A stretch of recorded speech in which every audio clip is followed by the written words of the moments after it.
Gatorade. No, get that meme out of here. It's washed. New Hope Youth, how we feeling tonight?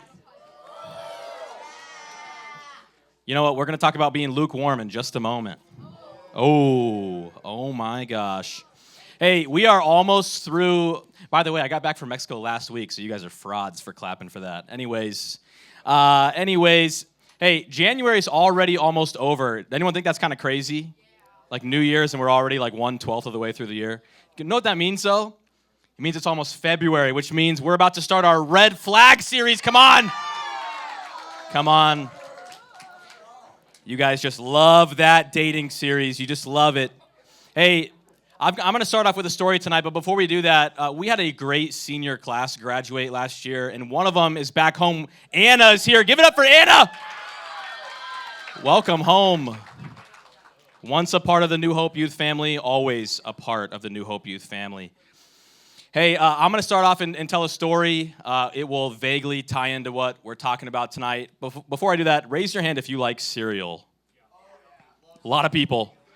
Cereal to me is like Minecraft. Like twice a year, I become obsessed, and I'm like, I'm going to eat so much cereal right now. All right, on the count of three, here's what I'm going to have you do. On the count of three, I want you to shout out your favorite cereal. Ready? 1, 2, 3, go. Didn't catch a single name from you there. Not gonna lie. Look, I'm gonna be honest with you. Pastor Payton's favorite, Fruity Pebbles. Fruity Pebbles, absolutely. Listen, how many know there's a right way to eat cereal and a wrong way to eat cereal? Okay. Now, most people, when they hear that, they think, well, yeah, he's probably talking about those weird people that pour the milk in first, and then. No. See, that's the wrong way to do it. You don't pour the milk in first. You pour the cereal in first. But there's an even more messed up way to eat cereal. Okay? There's a more messed up way to eat cereal, and this will tie in eventually. But here's the thing. I was interning at this church in Minnesota, right? And as an intern, I had 2 youth pastors above me, an associate youth pastor and a campus youth pastor. This was like a multi-site church situation. And the associate youth pastor, his name was John. Look at your neighbor and say, John. John. His name was John. Now, John his situation was pretty unique because he was in the Marines. He was deployed. He came back from Afghanistan and somehow goes from Afghanistan to youth pastor in the span of about, a couple months. It's truly an odd progression there, but here's the problem. I walk into this staff lounge one day, normal day, and I see him kind of hunched over weird, like over the sink in this lounge. I'm like, what are you doing? I see him pouring some cereal. I'm like, oh, nice, dude, some cereal. And then I watch in horror as he turns on the sink. He turns on the faucet and he puts water in his cereal. Water in his cereal, the most messed up thing you could ever do. I look at him in horror. I say, there's no way you're about to eat that cereal with water. He goes, you cannot tell anybody about this. He's like, this is the ultimate secret. I don't want anyone to know. I said, yeah, I'm telling everybody. I'm telling every single person I see today. All right, we've got about, at that point, that campus of that church, the youth group was around like 300 kids. I'm like, all 300 will know. All 300 will know that their youth pastor eats cereal with water today. He's like 6'5", he's like towering over me. I'm fully aware that he's a Marine and he could tear me apart in a million ways. And I'm not backing down. I'm like, I'm not keeping this secret for you. So he starts begging. He's like, please, please. And I'm like, you know what? I'll think about it. And that night I proceeded to tell everybody his secret because I just couldn't keep it. I couldn't do it. Here's the problem, though, going forward. Anytime that I wanted him to tell me something or he had some piece of information, I'm not kidding. The dude was so serious. He never let this go. He's like, no, you told everybody about my cereal secret, so I'm not telling you this. And he never trusted me. He never trusted me because of the secret. I said, John, you're lame, my friend. You're lame. Here's the problem. Here's what we're talking about tonight. A lot of times, we have a message as Christians to give people, right? Who knows the message that we're supposed to bring? What's it called? The gospel. The gospel, but who knows that the truth is this? How can anyone trust the message you bring if they can't trust you as the messenger? You see, John, He stopped trusting me because I gave his secret away. But here's the problem with Christians, us Christians. People begin to lose trust in the gospel because we give them a reason to distrust us. You know the number one reason why people stop going to church or why they never go in the first place? The number one reason, as all surveys show, is hypocrisy. Because they see Christians all over the place living one way, saying they love God, and then the next day they watch them live in the very sin that they told you shouldn't do. So the problem is that we have a culture where we live whatever way we think we should live to be accepted the most. That means when we go to school one day, we might be this person. But then when we go home to our parents, we're a totally different person. When we're alone in our room, we're now another person again. Because wherever we go, we're trying to fit in the best, trying to please whatever circle it is that we're in at that time. This month of January, we're not necessarily in a series here at Youth, but we've fallen in line with the Sunday series, which is talking about the foundations of our faith. Realize this. One, it is never Pastor Payton and I's goal to come up here and say something you've never heard before. Like, our motivation is not to be like, I want to say something so crazy they've never heard it. No, our goal is to give you whatever the Spirit of God is saying they need to hear this right now. And this foundation series, it's not meant to tell you something you've never heard, but actually to take you back to the beginning, where you remember the core of who you are and who we need to be as followers of Christ. And so really the value that we're talking about tonight is something that we haven't talked about in a pointed way. We've touched on it here and there, but integrity is what, look at your neighbor and say integrity. Integrity. Oh, such an exciting word. That is what we are talking about tonight, and specifically integrity in the sense of being lukewarm. Look at your other neighbor and say lukewarm. Incredible. What does integrity even mean? Integrity has a lot of different meanings. Let me give you a couple. It's being truthful and sincere, the same person everywhere you go. Integrity is also unwavering, moral, and faithful character regardless of your circumstances. Meaning that your character and your faith are unwavering. They're not going to be shaken. They're not going to change regardless of what's happening, regardless of who's there. That is integrity. Now, why is integrity a problem with believers? Integrity is a problem with believers because we are tempted to have one foot in the world and one foot going after Jesus. But God is so clear. He wants you to be all in for Him. He doesn't want us to live a double life. And so we're going to read this passage that kind of talks about this double life, this lukewarm lifestyle, and we're going to see how God views it. Okay, so in Revelation chapter 3, starting in verse 15, it says, I know all the things that you do, that you are neither hot nor cold. I wish that you were one or the other. But since you are like lukewarm water, neither hot nor cold, I will spit you out of my mouth. Now look at your neighbor and say, that's intense. Now that's intense. There's about very little things that are more intense than that. Okay, now here's what you need to know first and foremost. This is in the book of Revelation. There are letters written to 7 churches. This is to the church of Laodicea.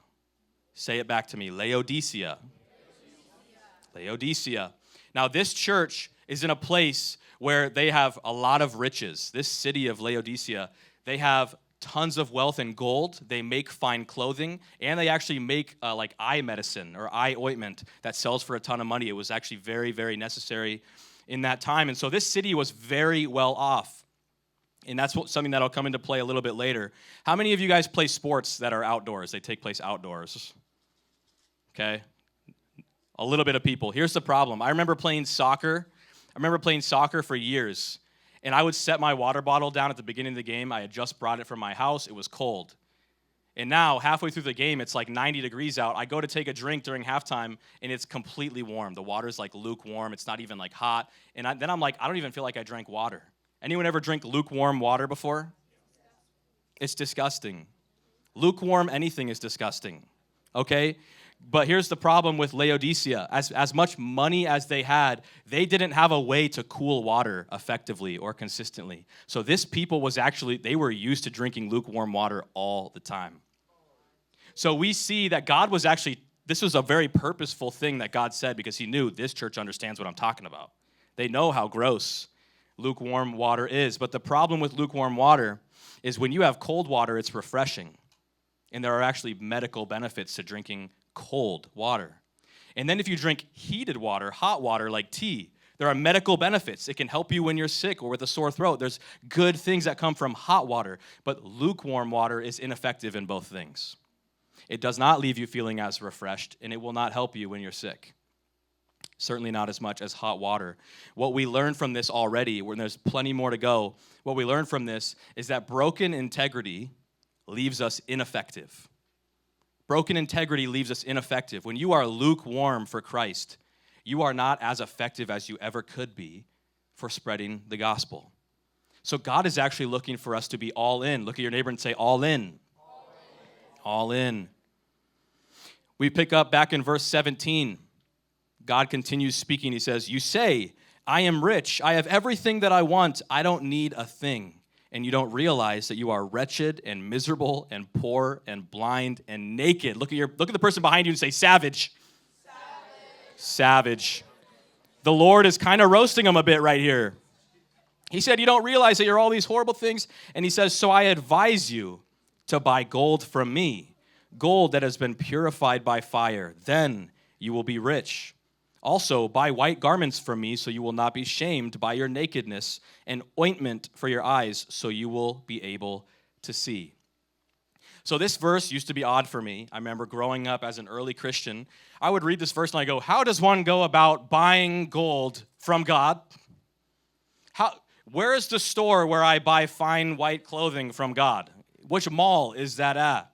No, clearly this is symbolism. God is speaking to something very specific here. And I mentioned it earlier.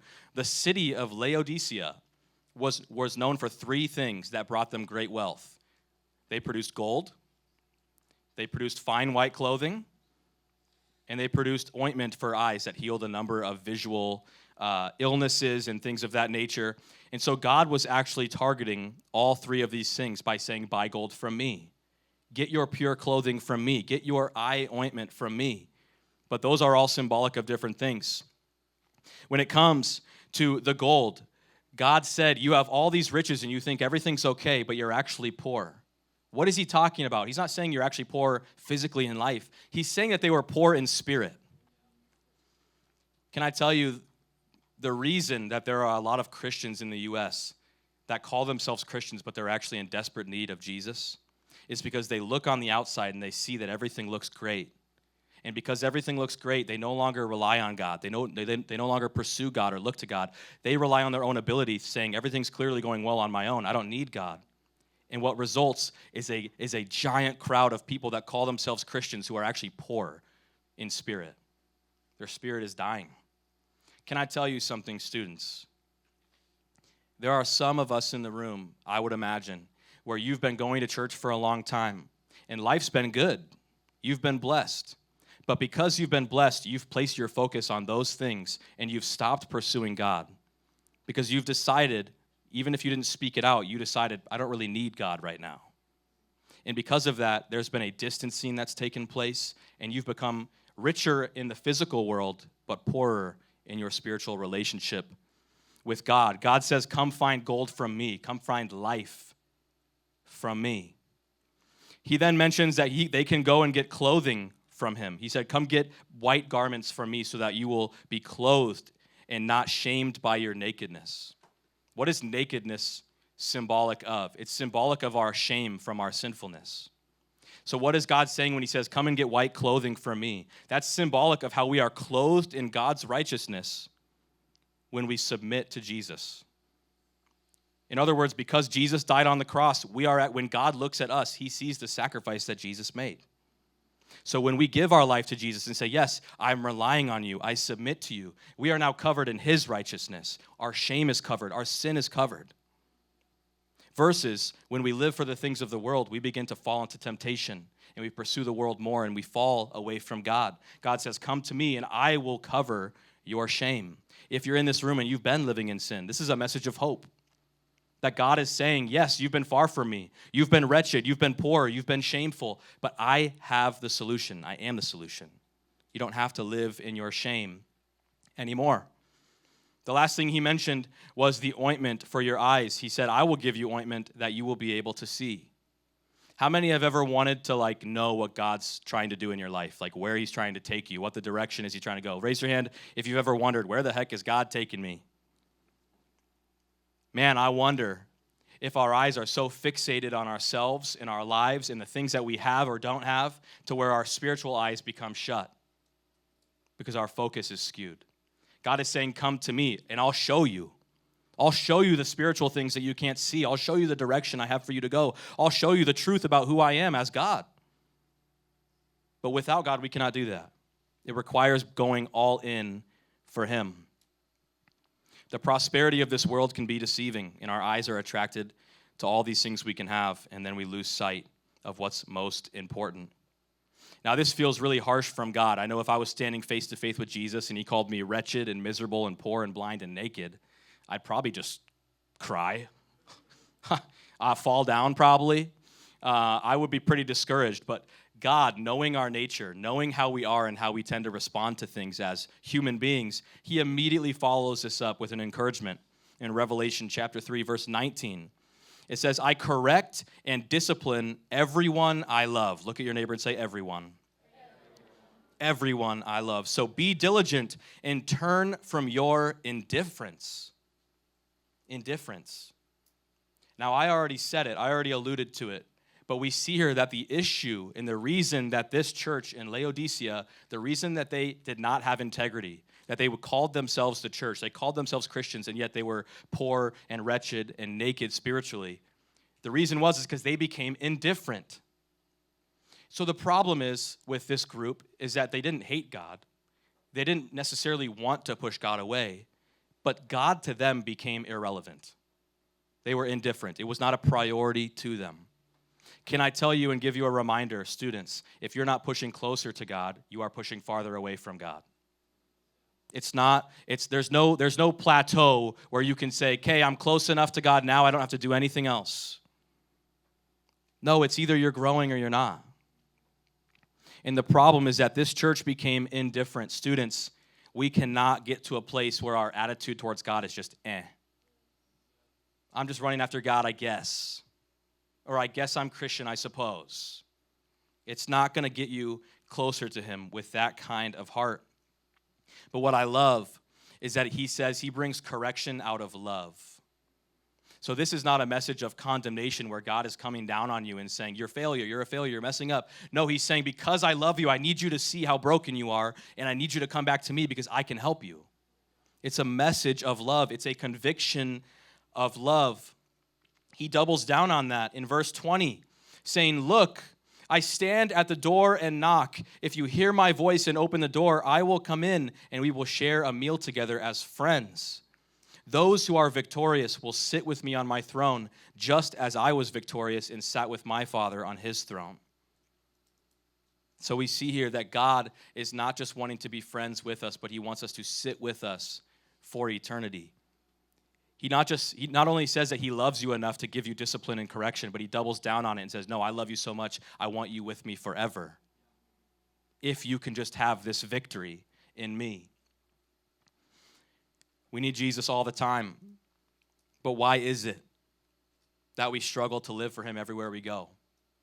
Well, I can tell you the obvious ones. The obvious ones would be that you go to school and some of your friends around you think that Christianity is weird, or they think that praying in school or reading your Bible in school is weird, or they just simply don't believe, so it's not something you can relate with them on. So you just decide to keep your mouth shut and not talk about your faith at all. You just blend in with the crowd because you don't want to offend anyone. Listen, I think it's almost a good heart to say I don't want to hurt anyone or offend anyone. But can I tell you something? God would never ask you to sin in order to bring someone to him. God would never say, hey, act like them and sin like them so that you can relate with them so that then they'll listen to my gospel. Listen, this idea that you need to be relatable is ridiculous. I've heard a lot of youth pastors say, I got to go and I got to learn this hobby so I can be relatable. I got to go and watch these videos so I can be relatable. Listen, we don't need to be relatable. We need to be relevant. In other words, every single person on this earth is lost. Every single person in this world needs Jesus. There's nothing more relevant to every person than the gospel. So let me challenge you, students. You don't need to fit in. You don't need everyone to love you. But what you do need is Jesus in your own life, and what your friends need is Jesus in theirs. Let me remind you again, as cliche and as typical as that sounds, it is the foundation of who we are. And as basic as some of us want to say that is, it's basic and yet we're not doing it. So we're missing something. We need to be all in. That's only in public when other people are watching. But then when we get alone and we're home in our room, maybe we're burnt out from being social all day, or something didn't go our way, or school racked our brain. So instead of going to our room and praying and closing out the day with God, we close out our day on TikTok. Who's happy TikTok's back? No one cares about TikTok in the room. I love it. I love it. Emily said, what in the world am I going to do? I got to go buy some books. I have no idea how to spend my free time. It's facts. Am I right, Michael? Come on. Come on. We go home and we end the day with spending time for ourselves, and that's not necessarily a bad thing. It's not that God wants you to stop taking care of yourself. But there's a difference between acting like a Christian in front of everybody else and then still being a Christ follower when you're all alone. It's easy to act like a Christian in youth group. Sometimes it can even be easy to act like a Christian at school. But when there's no one around you to hold you accountable and it's just you and God, does he still matter in that moment? Or is he irrelevant? It says here in 1 Timothy chapter 2, verse 2, it says, pray this way for kings and all who are in authority so that we can live peaceful and quiet lives marked by godliness and dignity. Why do I bring this up? It says peaceful and quiet lives marked by godliness and dignity. Never does it say that we need to be crazy, extroverted, in people's faces, praying crazy prayers, being that over-the-top Christian. It actually says live peaceful and quiet lives. So in other words, God is far more concerned with your character, how you pray, how you act, not necessarily how loud you are. Let me just give you a side note for this as well.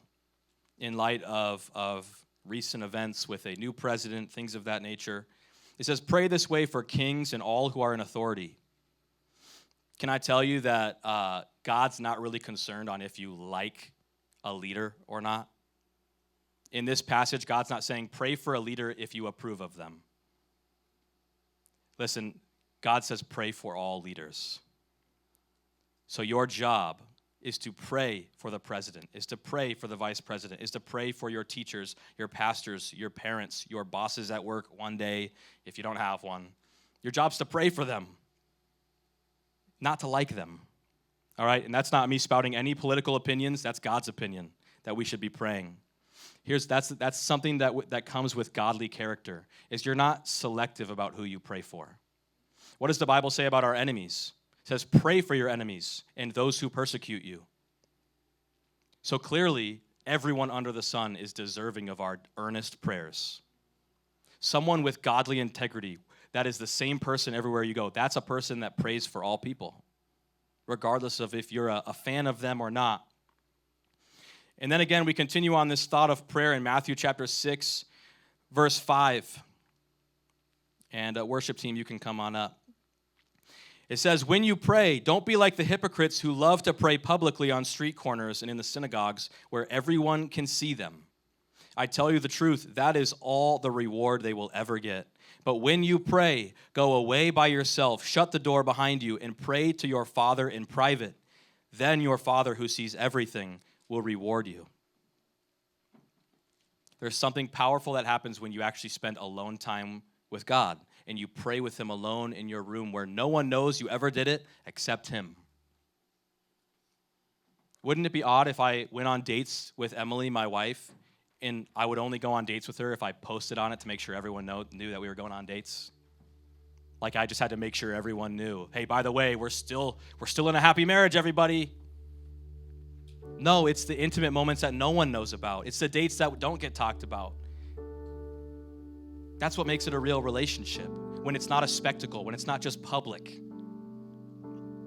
It's not that God doesn't want you to live for him in a good way that people can see. He does. He wants people to see the love that he's given you, the hope that he's given you.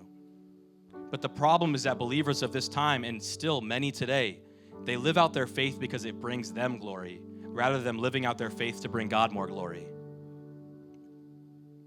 Listen, your faith is not to fuel your pride. Your faith is to bring glory to God because he's given you life and hope. Can we stand to our feet right now?